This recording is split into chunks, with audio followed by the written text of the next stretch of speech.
জুলাই অভ্যুত্থানের যে সকল শহীদ পরিবারের লোকও কিন্তু রয়েছেন, তারা কিন্তু উৎকণ্ঠায় রয়েছেন যে কি রায় হতে যাচ্ছে শেখ হাসিনার। আজকে কিন্তু পুরো বাংলাদেশ তাকিয়ে আছে এই আন্তর্জাতিক অপরাধ ট্রাইব্যুনালের সামনে, যেখানে আপনারা দেখতে পাচ্ছেন এই বাহিনীর যে তৎপরতা সেটি কিন্তু লক্ষ্য করা যাচ্ছে। অন্যদিকে কিন্তু আমরা যেমনটি দেখেছিলাম যে গতকাল থেকে রাজধানীর বিভিন্ন গুরুত্বপূর্ণ পয়েন্টে চেকপোস্ট বসিয়ে কিন্তু যে নিরাপত্তা তল্লাশি সেটি কিন্তু জোরদার করা হয়েছে। যেমনটি আপনারা দেখছেন যে আন্তর্জাতিক অপরাধ ট্রাইব্যুনালের সামনে কিন্তু আইন শৃঙ্খলা রক্ষাকারী বাহিনী অর্থাৎ এখানে এপিবিএন এবং র্যাবের যে অবস্থান সেটি আমরা দেখতে পাচ্ছি। অন্যদিকে কিন্তু আমরা যেমনটি দেখছি যে যেমনটি আপনাদেরকে বলছিলাম যে ট্রাইব্যুনাল 1-এর 3 সদস্যের বেঞ্চ চেয়ারম্যান বিচারপতি মোহাম্মদ গোলাম মর্তুজার নেতৃত্বে কিন্তু আজ 11টার দিকে এই মামলার যে রায় সেটি কিন্তু ঘোষণা করা হবে। এবং মূলত যেমনটি আপনারা দেখছেন যে এর পরে কিন্তু আওয়ামী লীগের যে সর্বাত্মক যে শাটডাউন কর্মসূচি সেটি কিন্তু তারা ঘোষণা করেছিলেন, যেখানে আমরা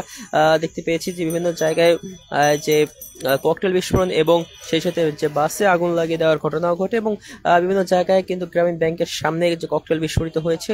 যেমনটি আপনারা দেখছেন যে এই মুহূর্তে কিন্তু আইন শৃঙ্খলা রক্ষাকারী বাহিনীর যে কয়েক স্তরের যে নিরাপত্তা বেষ্টনী সেটি কিন্তু জোরদার করা হয়েছে। মূলত এই রায়কে ঘিরে কোনো ধরনের যাতে বিশৃঙ্খল পরিস্থিতি রাজধানীতে ঘটে না যায় সে কারণে কিন্তু আইন শৃঙ্খলা রক্ষাকারী বাহিনী তৎপর রয়েছে। যেমনটি আপনারা দেখছেন যে তাদের যে সাজোয়া যান এবং সেই সাথে তাদের যে সুসজ্জিত যে ফোর্স সেই ফোর্স কিন্তু এই মুহূর্তে রয়েছে এবং তারা কিন্তু সার্বক্ষণিকভাবে যে নিরাপত্তার বিষয়টি তারা কিন্তু মাথায় রাখছেন। বহুল প্রতীক্ষিত যে রায় সেই রায় কিন্তু ঘোষিত হবে, অর্থাৎ জুলাই অভ্যুত্থানের এটাই হচ্ছে প্রথম মানবতা বিরোধী অপরাধের যে মামলা, সেই মামলা রায় যেটিকে কেন্দ্র করে কিন্তু সারা দেশে মানুষের মাঝে যে উত্তেজনা এবং উৎকণ্ঠা, অর্থাৎ কখন রায় হবে এবং কি রয়েছে শেখ হাসিনার ভাগ্যে সেটি দেখার জন্য কিন্তু মানুষ তাকিয়ে আছেন আন্তর্জাতিক অপরাধ ট্রাইব্যুনালের সামনে। যেমনটি আপনারা দেখছেন যে আইন শৃঙ্খলা রক্ষাকারী বাহিনীর যে তৎপরতা এবং সেই সাথে তাদের যে নিশ্চিদ্র নিরাপত্তা সেটিও কিন্তু আপনারা দেখতে পাচ্ছেন, যেখানে গতকাল রাত থেকে তাদের যে এখানে অবস্থান অর্থাৎ বিভিন্ন গুরুত্বপূর্ণ জায়গায় তারা অবস্থান করছেন এবং সেই সাথে কিন্তু আপনারা যেমনটি দেখছেন আন্তর্জাতিক অপরাধ ট্রাইব্যুনাল সহ বিভিন্ন গুরুত্বপূর্ণ প্রশাসনিক ভবনের সামনে কিন্তু তারা অবস্থান করছেন, সচিবালয়, প্রেস ক্লাব এবং সেই সাথে কিন্তু যমুনার যে প্রবেশদ্বারে কিন্তু তারা অবস্থান করছেন। এর আগে কিন্তু আমরা যেমনটি দেখছিলাম যে বিভিন্ন জায়গায় কিন্তু বিচ্ছিন্ন ঘটনা ঘটে, অর্থাৎ বিভিন্ন জায়গায়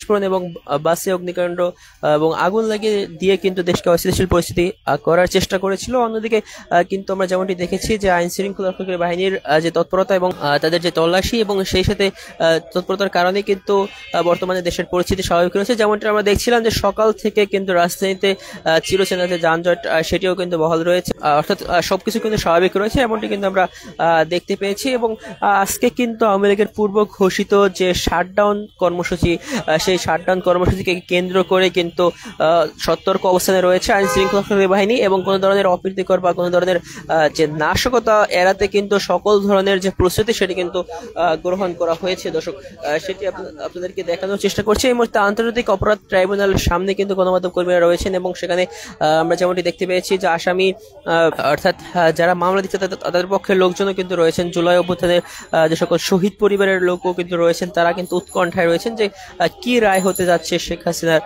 পক্ষে সেটি দেখার জন্য কিন্তু এখানে অপেক্ষা করছেন। অর্থাৎ সকাল থেকে কিন্তু এখানে আইন শৃঙ্খলা রক্ষাকারী বাহিনীর যে কয়েক স্তরের যে নিরাপত্তা বেষ্টনী সেটি কিন্তু জোরদার করা হয়েছে এবং সকল ধরনের নাশকতা এড়াতে কিন্তু এখানে বিভিন্ন জায়গায় প্রবেশে কিন্তু নিষেধাজ্ঞা জারি করা হয়েছে। যেমন দর্শক, যেমনটি বলছিলাম যে জুলাই গণ অভ্যুত্থানের যে মানবতা বিরোধী অপরাধের যে এটাই প্রথম মামলা এবং এখানে কিন্তু আজকে রায় ঘোষণা করা হবে, যেখানে সাবেক প্রধানমন্ত্রী শেখ হাসিনা সহ কিন্তু আরো 3 জনের যে মামলা, অর্থাৎ সাবেক স্বরাষ্ট্রমন্ত্রী আসাদুজ্জামান খান কামাল এবং সাবেক আইজিপি চৌধুরী আব্দুল আল মামুনের যে মামলার রায় সেটি কিন্তু ঘোষিত হবে। অন্যদিকে আব্দুল আল মামুন কিন্তু রাজসাক্ষী হিসেবে তিনি ট্রাইব্যুনালে সাক্ষী দিয়েছেন, এই কারণে তার ঠিক তার রায়টি কি হবে সেটি কিন্তু এখনো নিশ্চিতভাবে বলা যাচ্ছে না। অর্থাৎ তিনি কিন্তু আশায় রয়েছেন তার খালাস হবে, এমনটা কিন্তু তার আইনজীবী প্রত্যাশা করছেন। অন্যদিকে কিন্তু যে বাকি 2 জনের আইনজীবী অর্থাৎ রাষ্ট্রীয় খরচে যে আইনজীবী নিযুক্ত করা হয়েছিল তারাও কিন্তু প্রত্যাশা করছেন যে তাদের